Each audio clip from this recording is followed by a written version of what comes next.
Président, chers collègues, je suis très heureux que la Commission des affaires économiques se soit saisie pour avis de ce projet de loi d'habilitation et très honoré d'avoir été désigné rapporteur. En effet, la Commission des affaires économiques se veut la commission du quotidien et le chemin de fer fait partie du quotidien des Français. Ainsi, plus de 4 millions de voyageurs par jour empruntent le réseau ferroviaire. Personne ne peut nier que le système ferroviaire français est depuis plusieurs années incontestablement en crise.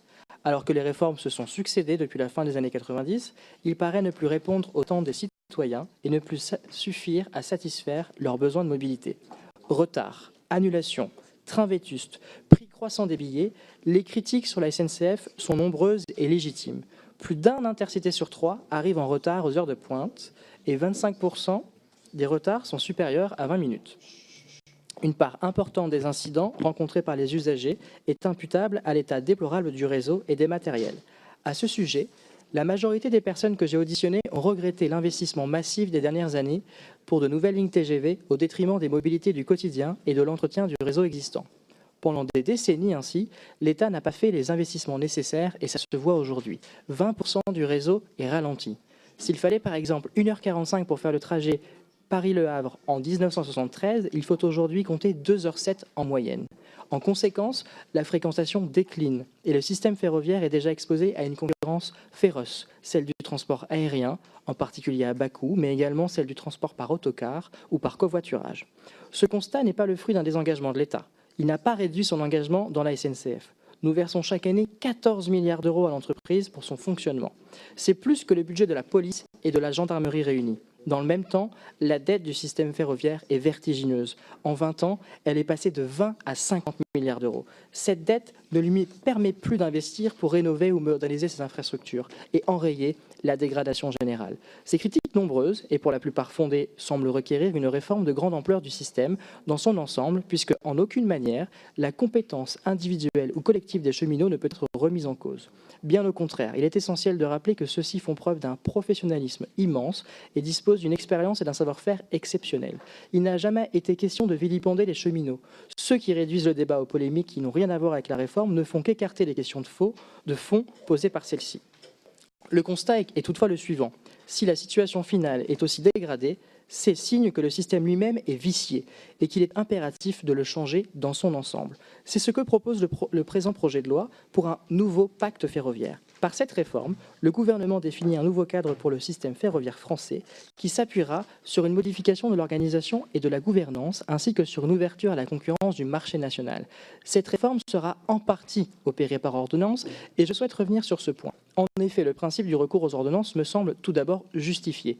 Il s'agit de légiférer de manière rapide pour permettre une mise en œuvre progressive de la réforme tout en respectant nos engagements européens. Il s'agit aussi de ne pas réitérer les erreurs constatées au moment de l'ouverture à la concurrence du fret.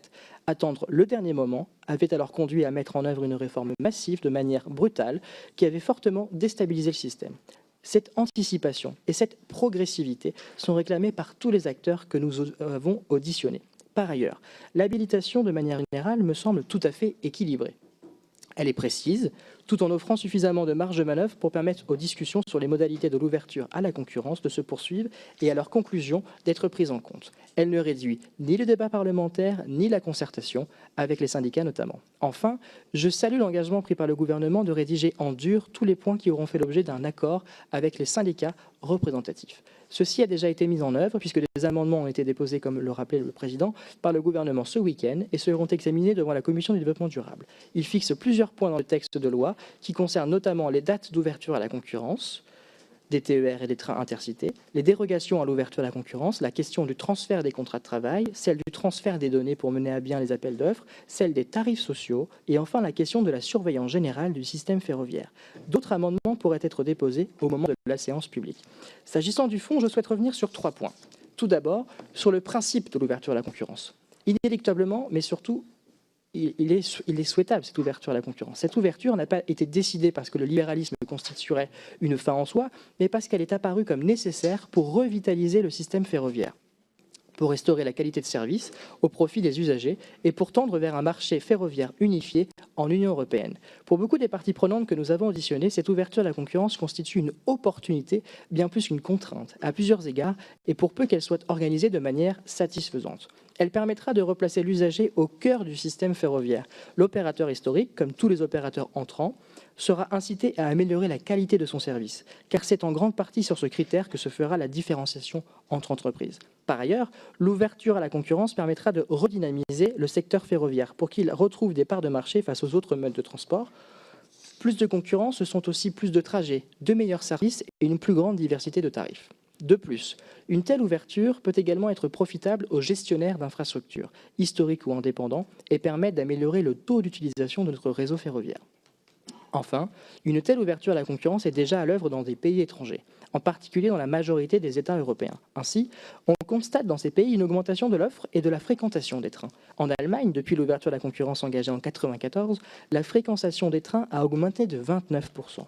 L'ouverture à la concurrence a également apporté plus de services au public. En Italie, les nouveaux entrants ont mis à disposition des voyageurs Wi-Fi gratuit à bord des trains à grande vitesse.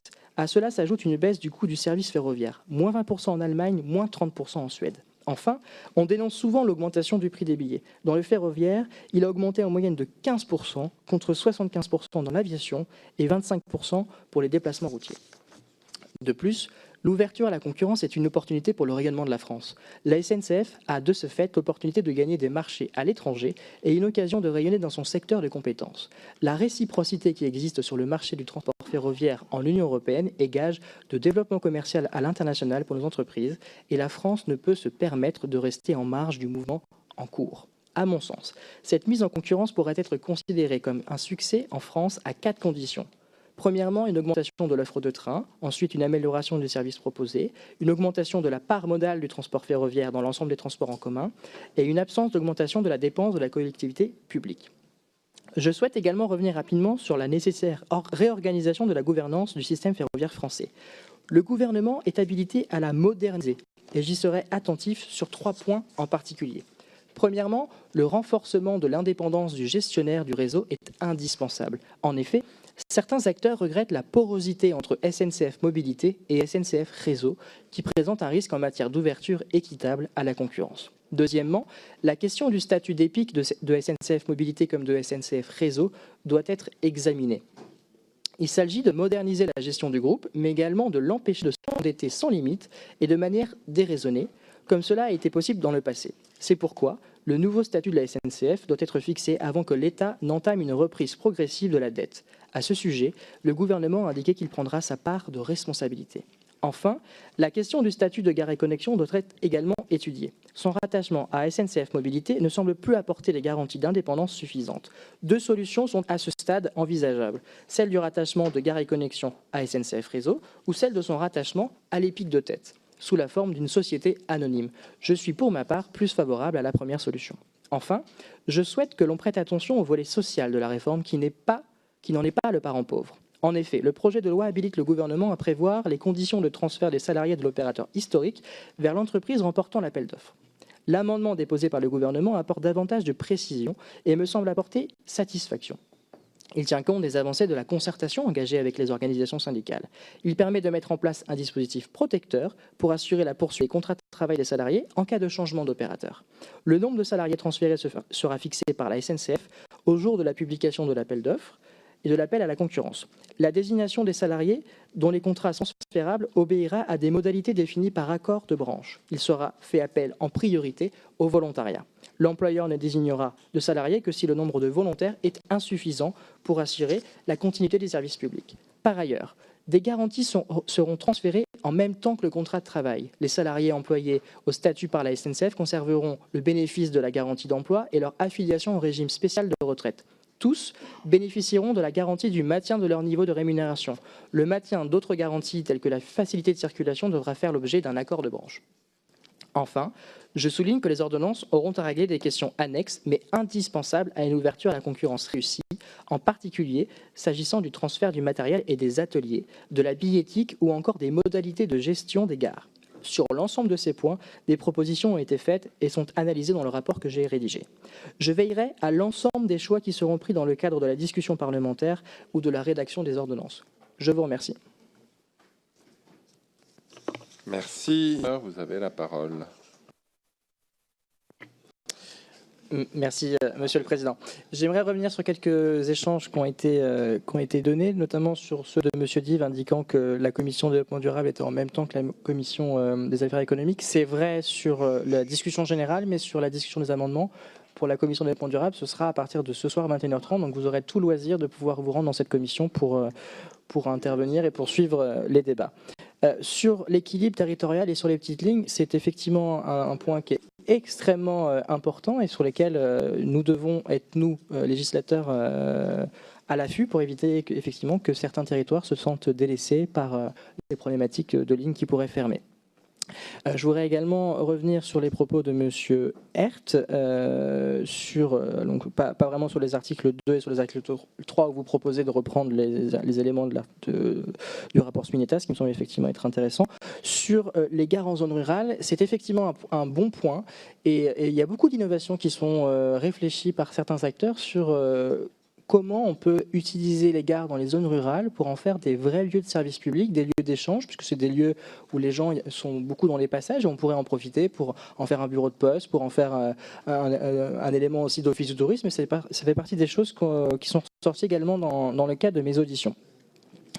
Sur ce que disait notre collègue François Ruffin sur l'environnement et le réchauffement climatique, ensuite, et sur votre article et votre amendement qui n'a pas été validé, oui, alors juste sur celui-ci, vous proposiez notamment d'étendre le champ des ordonnances, ce qui n'était pas possible, et je ne vous savais pas à ce point favorable à ces ordonnances, au point de vouloir étendre le champ de celle-ci, mais je suis ravi de le savoir.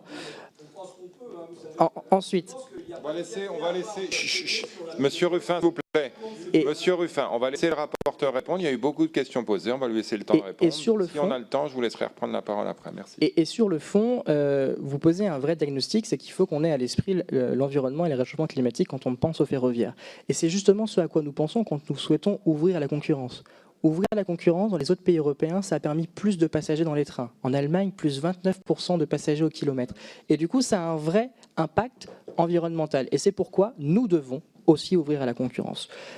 Sur les petites lignes remplacées par des cars, il serait quand même intéressant de surveiller un peu ce qui s'est fait quand on ferme des lignes ferroviaires. Généralement, ce sont des lignes qui ne sont même pas électrifiées. C'est-à-dire que ce sont des trains au diesel. Et quand il y a 12 passagers dans un train, je pense que le bilan écologique est quand même beaucoup plus favorable si c'est un bus que si c'est un train. Ensuite, sur les fake news. En matière de fake news, vous nous accusez quelque part de mentir sur les constats, mais vous nous attribuez finalement des mesures qui ne sont pas les nôtres. Quand vous parlez du fait qu'il y a trop de cheminots, à aucun moment on a dit qu'il y avait trop de cheminots. Donc excusez-moi, mais ce serait bien de parler sur la réalité des faits, sur la réalité des propositions, et aussi, pourquoi pas, sur le constat. Moi, j'aimerais bien que vous nous disiez si vous êtes d'accord ou non avec le constat que la SNCF aujourd'hui, est-ce qu'elle fonctionne bien ou pas. J'imagine que vous aurez l'occasion de répondre tout à l'heure. Sur le sujet de la dette, vous avez raison.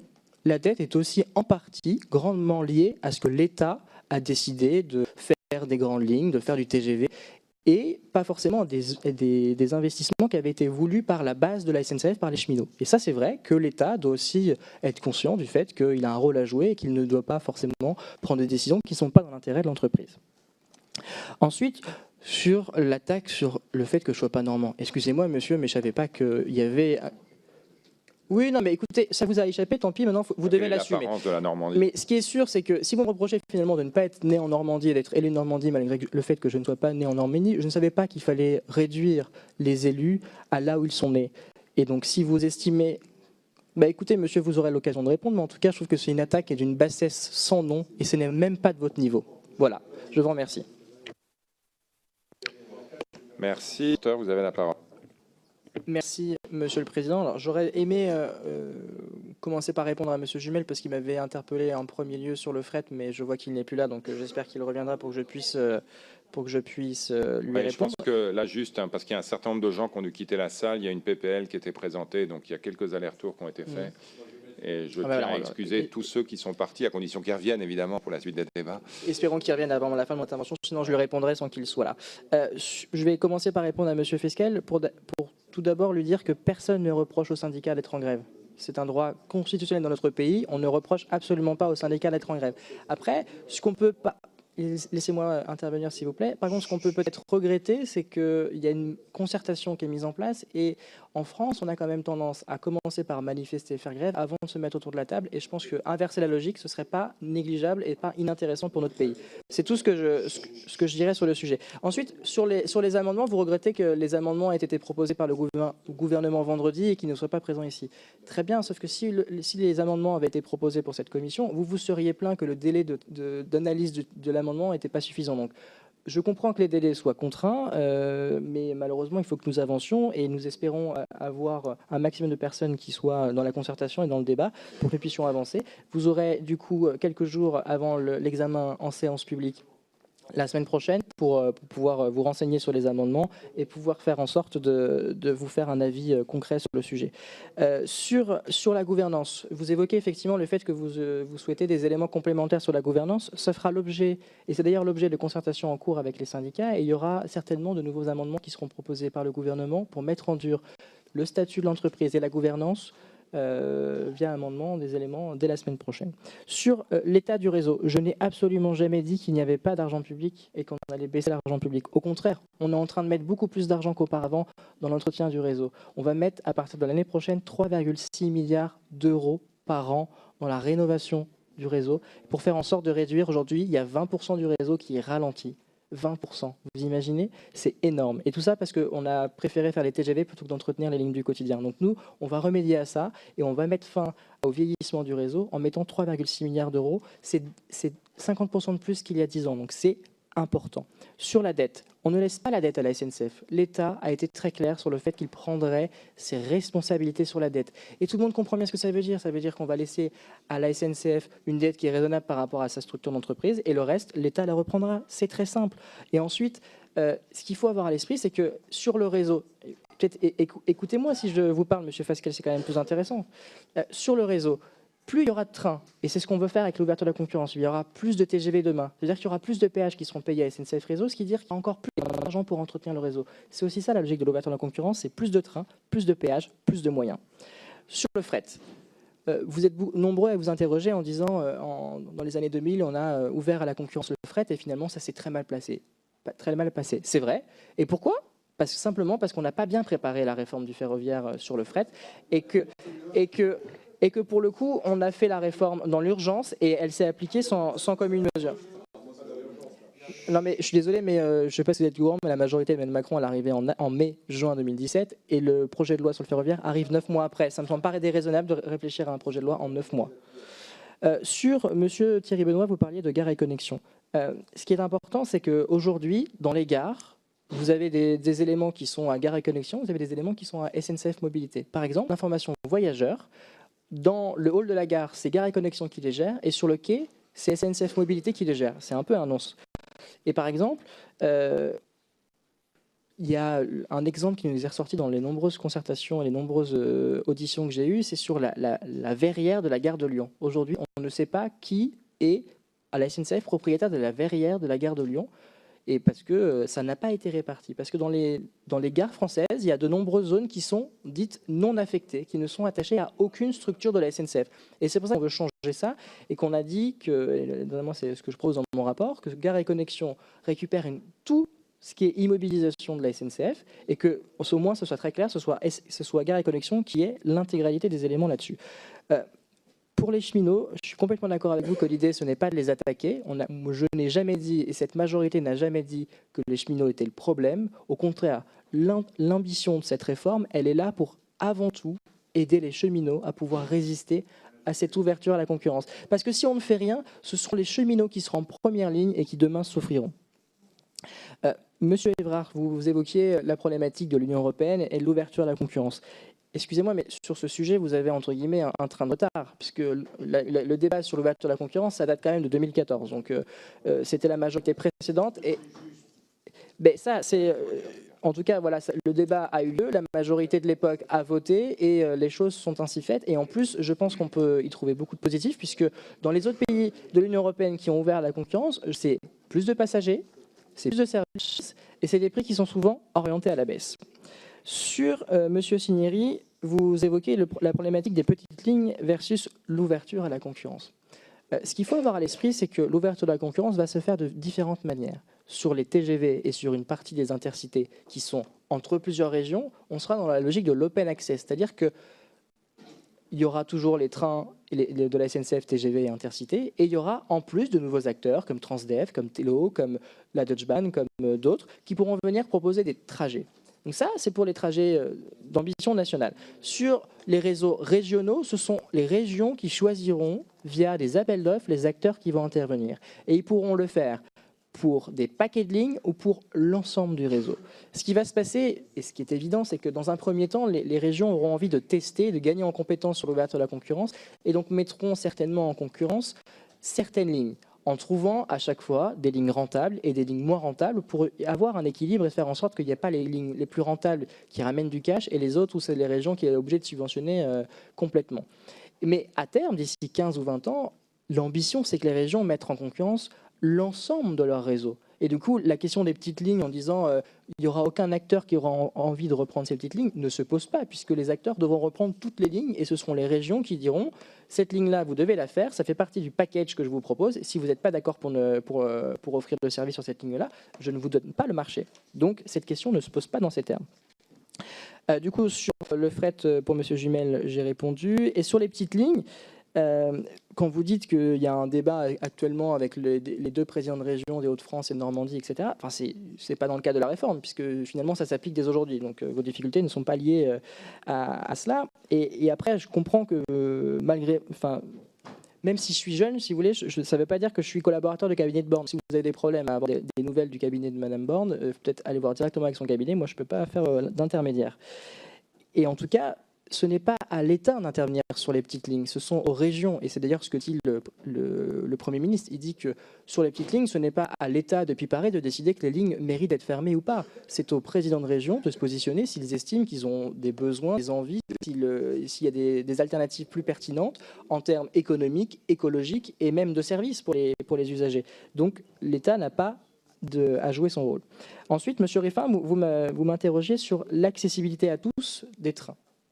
Sachez par exemple que pour répondre à ce que vous dites, les tarifs sociaux qui existent aujourd'hui seront maintenus et ils seront même étendus à l'ensemble des acteurs du ferroviaire. Je ne sais pas si vous êtes au courant, mais aujourd'hui, un acteur comme Ouigo, par exemple, qui est la SNCF qui propose des tarifs pour Ouigo, il n'y a pas de tarifs sociaux. Eh bien, nous, avec notre réforme, on mettra en place des tarifs sociaux pour l'ensemble des acteurs du ferroviaire.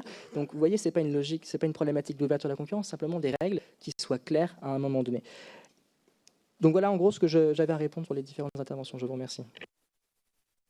Merci. On va donc passer à l'examen des articles et